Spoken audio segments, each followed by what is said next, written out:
Hello, Internet. It is I, the Malik Aaron, and welcome back to the channel, part 65. I know I'm late. I meant to put this out yesterday, but things didn't work out. I was busy with school, and once that was done, I was too tired to do anything else. So, yeah, that's why this video is coming out today rather than yesterday. But anyway, just like the last episode, we're going to be talking about two things. One of which is pure speculation, and the other is a cold hard fact.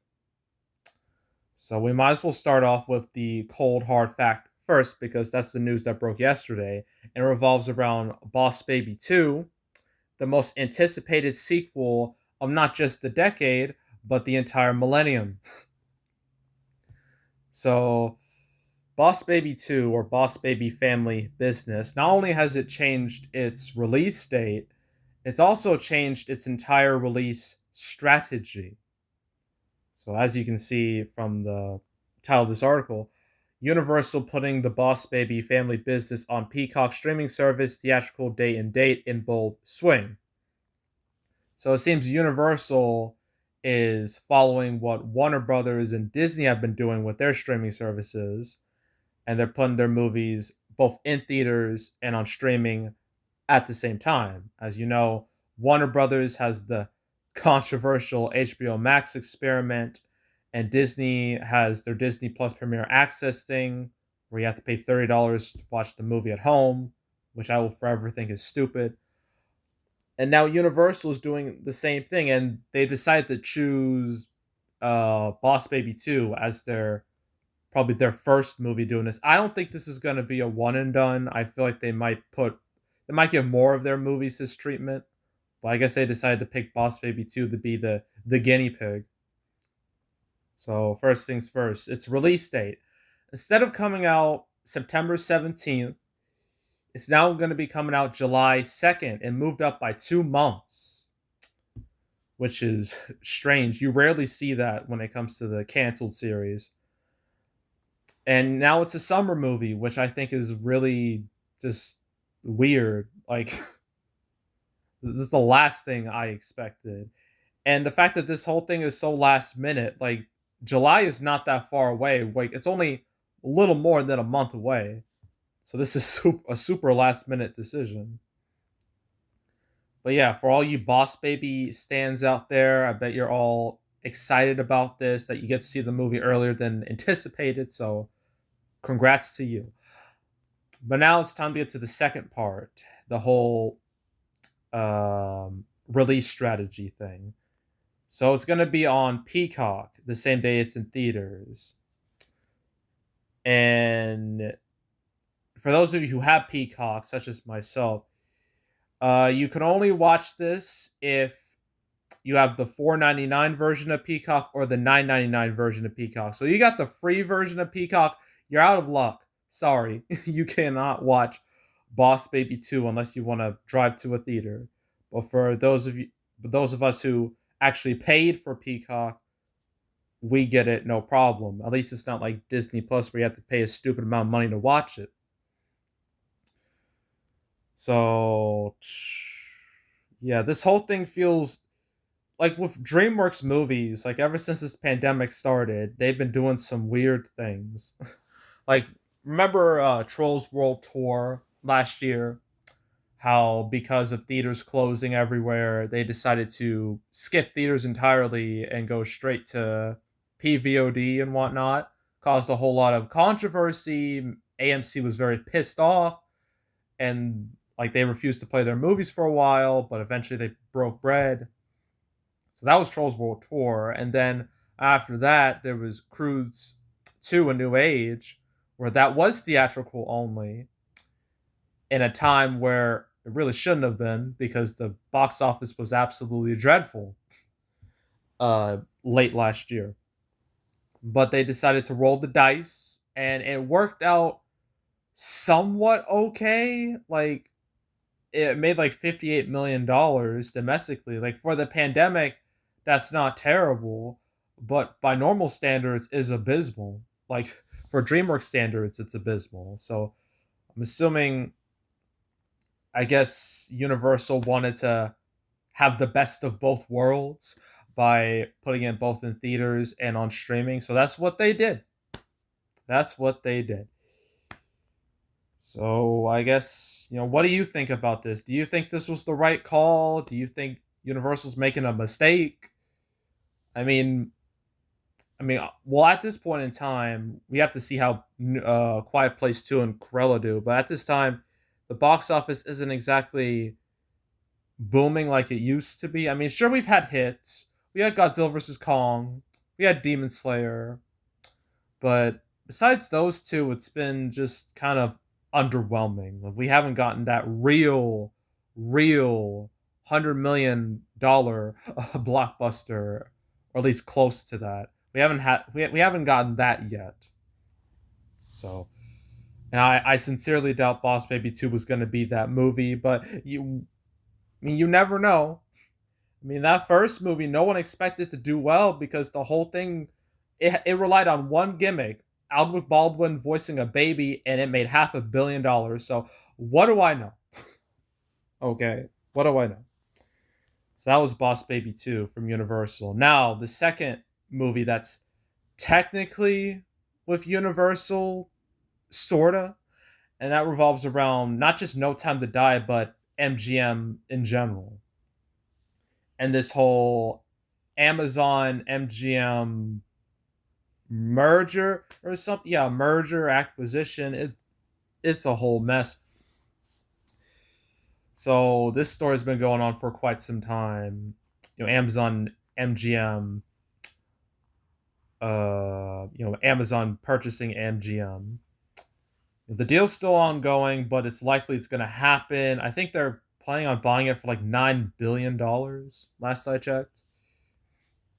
And because, Amazon, what they've been doing during this pandemic, considering how streaming is stronger than ever, as you know, Amazon, they acquired a bunch of movies, mainly from Paramount. They acquired Coming to America, Without Remorse, and now they're going to get The Tomorrow War. That's in July.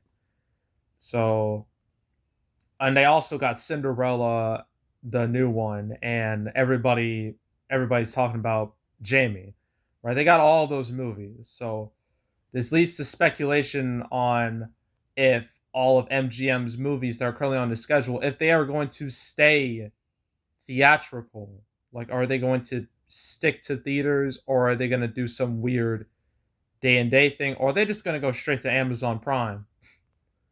Like, I'm not quite sure what's going to happen here, but it says right here, one source mentioned that some producers' attorneys already spoke to MGM business affairs folks, and if Amazon acquisition goes through, it would only be positive.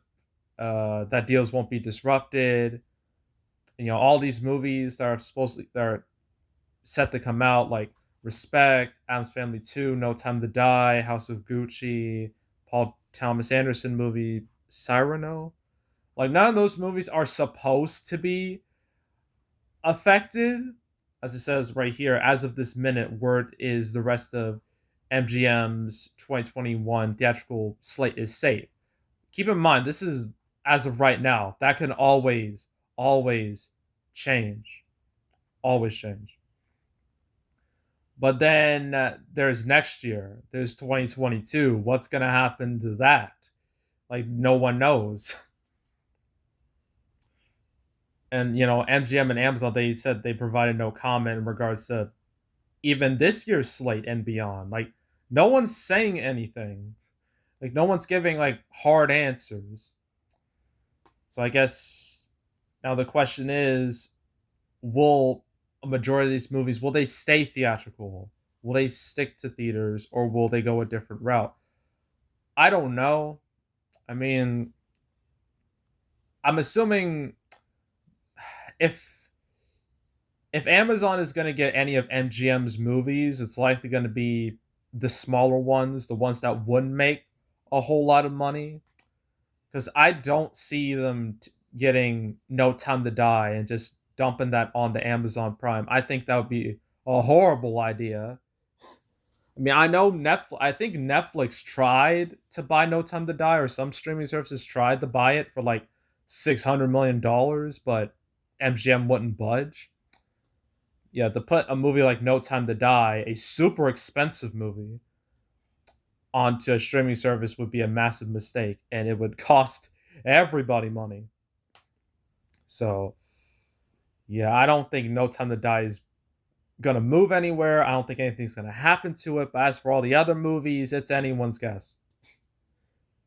So, yeah, that's what's going on with that whole deal. And that's it for today. I know, like, news has been dreadfully slow, but that's mainly because a lot of movies aren't going anywhere anymore. Like May, we have one more weekend. It's safe. June, safe. July, as you see, Boss Baby 2 just popped in there. Nothing else has changed, really. Oh, yeah, Joe Bell, a movie I talked about once, like back in January. That's now on the schedule again for July 23rd. So July 23rd is going to be a rough weekend. Got four. Then there's the rest of July. Then there's August and the rest of the year. Well, now September 17th, there's no movie coming out that date. So if any one of these movies that feels like it's too crowded, they could theoretically fill in that spot. All right. Which one would that be? I don't know. Maybe Old. It might be that. Or I don't know. Yeah, if I had to make a guess, it'll probably be Old. I think that might get the short end of the stick. Maybe. But at this point, I don't know what's going to happen anymore. Most of this stuff now is probably going to be next year, I'm guessing. So, yeah. But anywho, that's it. That's all. Make sure to subscribe, like this video, leave a comment, turn on notifications, share the whole drill. Want to check out more videos like this? I got a playlist on the homepage with all previous canceled episodes, the previous 64 of them, 65 including this one, where I go over all the movies that were supposed to come out but didn't because of a certain virus. So if you want to know what's going on with all these movies you were looking forward to, I highly suggest you watch it. That way you're up to date on what's going on. There's also box office predictions where I predict box office for movies. I know this weekend I have to do Cruella and Quiet Place Part 2. I'll probably do that Wednesday or Thursday. I'll probably do them early ish because, it's a bit more important than, say, Dream Horse, which came out last weekend that nobody saw. Yeah, this weekend is going to be super, super important. But if you want to check out any of my past prediction videos from like 2019, 2020, go right ahead. It's also even the ones I've made this year. You go right ahead. There's also box office recaps where I go over the box office results for any particular month. The May recap will come next week. That's guaranteed. And then after that, we'll just do it like the old days, just one month per video instead of like the 2-3 months I've been doing the past since theaters reopened. So yeah, that's coming up. But if you want to check out any of my past recap videos, you can go right ahead. And yeah, that's it. That's all. I am out. Goodbye.